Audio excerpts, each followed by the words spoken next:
Hi, everyone, and welcome to the CI/CD UX Sync for June 14th or 15th, depending on where you are in the world. To start with, I'll go through the general/manager announcements. Hayana put here to review the OKR's progress and asks if anything is blocked or at risk, and no one has written anything, so that's good. There's a reminder that there's a Family and Friends Day on June 24th. And also a reminder that we're going to be doing mid-year check-ins, and Hayana's created a tracking issue. So this is team member-led check-ins to assess how things are going from both the team member and manager's point of view, to share feedback and help improve performance and development plans. So make sure to dedicate an upcoming one-on-one with Hayana and do this before July 22nd. And another announcement is welcome to Emily, who is going to be the product designer on the release team. So yeah, welcome Emily, we're really happy that you're here. And I just added a small note. I will be in Europe for 2 months starting next week. I'll be taking a couple of days off to deal with the jet lag. Some of those fall on public holidays and family and friends days, but I might ask the channel to cover for me, but I'm not expecting anything major. Cool. I'll just quickly go over Gina's items. So Gina says that the artifacts page research is complete and that they're going to move forward with the page, but have gotten a lot of great feedback that will be incorporated into the MVC. So she's working on updating the list now. And Gina's also working on a survey to validate artifacts jobs to be done and has collected about 80 responses and going to be analyzing the data in 15.2. Erica, did you want to voice your comment?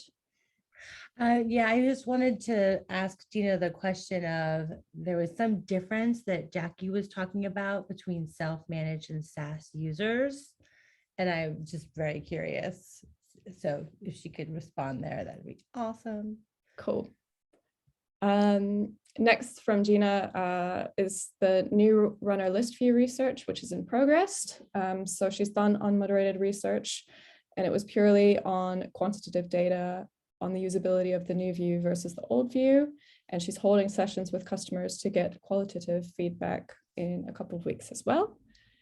And last thing from Gina is pajamas update. If you're working with upgrades at all, upgrading GitLab Runner, for example, we now have an icon to represent them.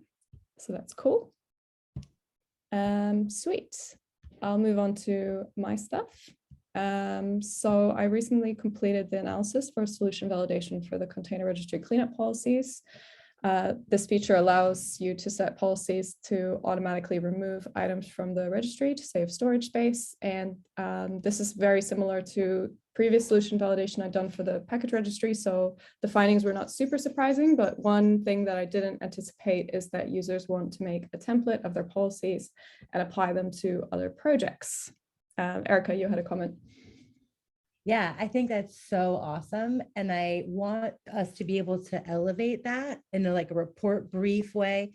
That's just what I would have done in a previous role, would be to make a really quick summary. You have that actionable insight, and maybe we should just think through how we bring together all the work around the library. We could link it to that foundational research issue I have, or right. Whatever you, but we should elevate it. Yeah. Hi, Nadia. We've already started going through the agenda, just so you know. Sure. When you say, Erica, when you say pull that out into a separate report brief, what exactly does that mean? It would be instead of you leading with we did this study on that, it would be here's a highlight of a learning related to templates that might be helpful for us to keep in mind as we think about a shared resource library. Yeah, that makes sense. I'm just wondering, would that be in Dovetail or would that be on an issue? I don't think we would put it in Dovetail, because I think we want to get engineers engaging with it more. Mm-hmm. And maybe you could take the lead in thinking through the things that we would want, as each of us discovered that the things that we would want to report out. But I looked at it briefly, and it was I noticed you asked about which level, project, team, or group. if they had feedback like that, or like just sort of this general idea that they love infrastructure as code. Yeah, Yeah. I'm wondering how, because this kind of fits in with the resource library stuff, as you were mentioning before, Erica. Yep. And I'm just wondering, like, yeah, how do I socialize that? What's the best way? Maybe we make an epic and then everyone can link to the, I don't know, a meta issue so that it doesn't get swamped. We can think about it. Yeah, we don't have to solve it on this Okay. call, but that is maybe an action item. So I'll mark that after this. My next item is in 15.2, we're going to be implementing a feature that we're going to release with a small subset of users and monitor with snowplow tracking. And the reason is we've done 2 rounds of validation, but we're still not certain if this is disruptive to people's workflows. So we're taking a pretty cautious approach. I've done this at other companies, but I've never done it at GitLab. So, and my front-end engineer is also new to GitLab. So we're going to figure out this together. But yeah, I'll let you all know how that goes. My next point, I've been doing the touch point interviews for package, and I consistently am hearing from customers that the integration with package and release could be better. So I had a 1-hour call yesterday, and I captured the feedback on an internal note. So I'm not sure if you all are going to be able to see it. But basically, I would really like to work with Emily when she's maybe a little bit more onboarded to improve this. Nadia, do you want to voice your question? Yeah, I'm curious to hear if you're already seeing some opportunities there. Do you have any ideas for how we could better integrate those 2 areas? Yeah, totally. Basically, it's quite a lot of manual process and a lot of boilerplate code that people need in the pipeline. And what people are actually expecting is that they couldn't create a package in the pipeline and just mark the package as a release, and they don't need to do extra steps. And furthermore, people want to be able to see that a release, like the actual artifact of the release, comes from the package registry, and a link to that, because the package registry has a lot more in-depth information for auditing and stuff. And at the moment, when you're going on the release page, you download the artifact and that's it. You don't even know necessarily that it came from the package registry, and there's this whole wealth of information. So it seems like, ignoring the technical side, the opportunity is quite clear, but I'm sure there's probably like some technical reasons why it is the way it is. Yeah, makes sense. Thank you. My next item, I'm starting to plan for 15.2, and I think there's some opportunities to start getting some of these research projects that we had in the validation backlog moving again. Specifically, we want to improve the package detail page because there's a lot more features we want to add to it. But we kind of want to do like some problem validation to understand what workflows people are, like, why are the reasons that they're coming there? What are they trying to achieve? What's missing? What's painful? Just kind of some foundational problem validation research before we start thinking about features. And my last point is continuing on my journey with data.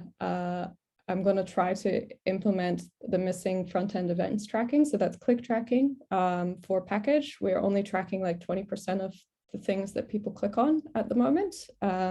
So we have all these like beautiful Sisense dashboards, but they're not painting a really good picture because we're missing a lot of the tracking. So I'm going to attempt that. I think it's going to be easy because I can just copy it from the code, but famous last words, I guess. And that's it from me.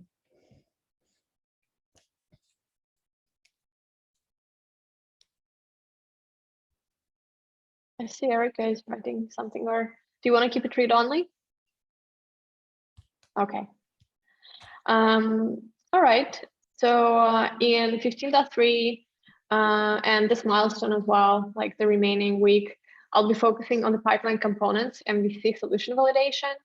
Currently, I'm finishing up the interviews with internal users, and I've been talking to a lot of the members of our productivity engineering team. And so far, the feedback that we've been getting has been very positive on our proposal.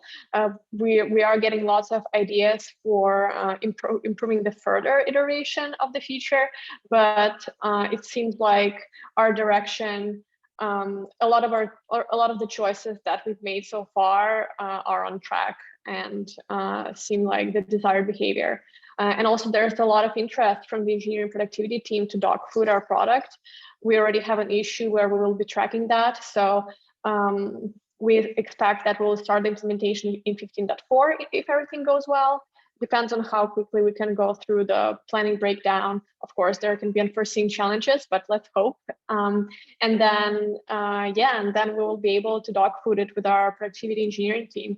So they want to kind of move to our new system for creating pipeline components and use our feature to standardize their components or CI templates. So yeah, all of this is very exciting because we can really see how we will be getting this into the actual product and dog fooding it with our own team. I can't not jump in there. So I wonder if you could think about setting up a quick and just real quick, lightweight diary study for them, or like a Slack bot where you ask them like, what did you use it for today? Or like, what went well? What could have gone better? Just to like streamline that feedback and make less work for you. I really like the idea of a Slack bot. It hasn't even occurred to me to do something like that. My initial idea was to just have an issue, but I see how having something in Slack like that would be much easier for the engineers to kind of just type their feedback in.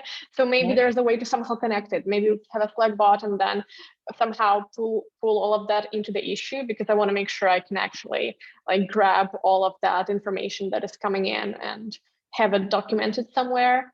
But yeah, I think it's a really good idea. Yeah, just like, yeah, what went well, what didn't go well, what was your goal?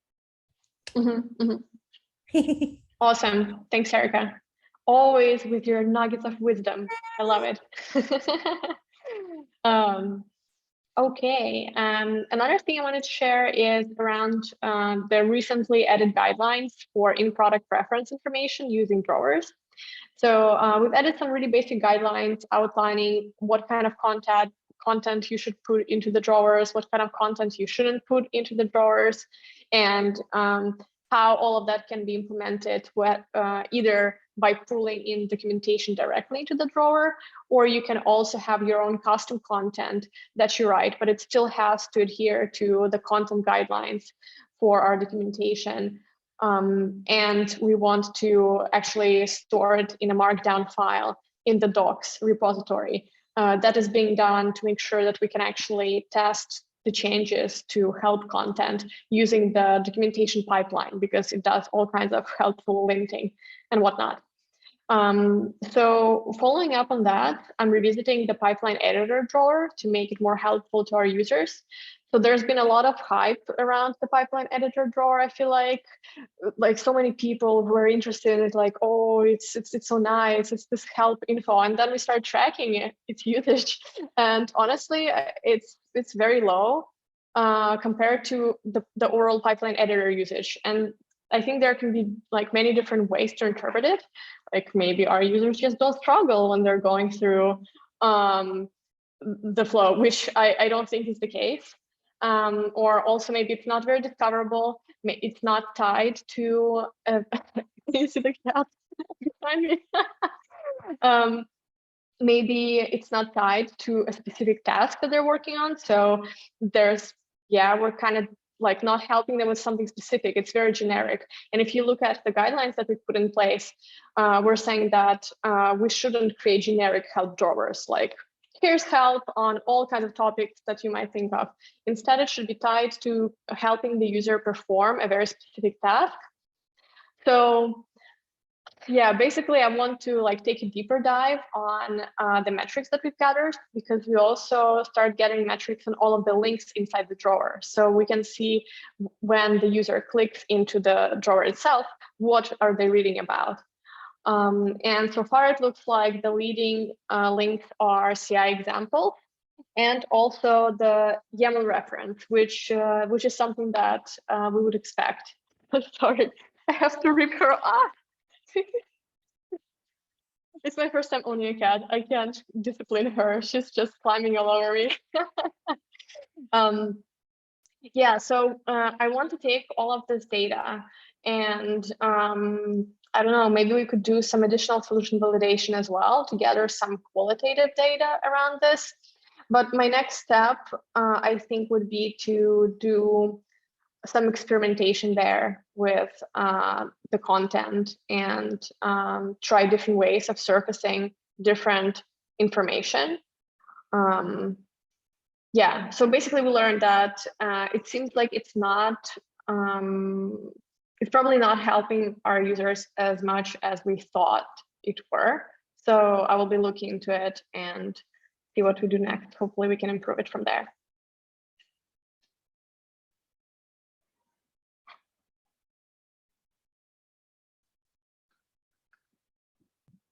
Cool. Do we want to move on to the research section? Yeah, so just a general update. There have been no shows. People are not showing to sessions, and it's actually just a larger trend, we think, related to the changing of seasons. It's not you or our recruitment, it's just a general trend across all studies. So I thought that would be helpful. And then I have just a couple of check-ins. There are oh, Nadia, do you want to talk? No, I'm just making a joke that maybe it's Mercury retrograde or something. Exactly. Okay.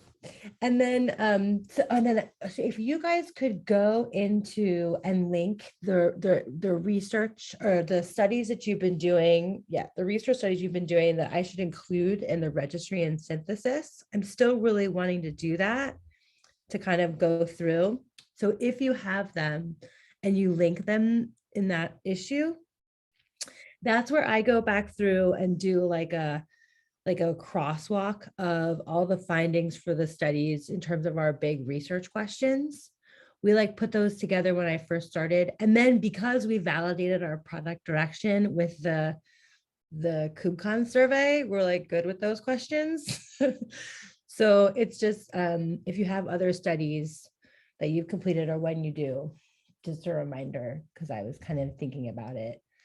And then if you can go back through and just take out the studies, or you can either delete them from those tables or just say finished, that'd be good. Not, I won't beg you, but that'd be awesome. But it's not that great. I mean, I can try to figure it out. And then just also that our team looked just really great. So good job, everyone, with the ops product direction survey. If you look in that async issue, you can see that we're getting like all this cross-functional feedback, and people are just saying like, great job. Your team did a great job on this. So, yay.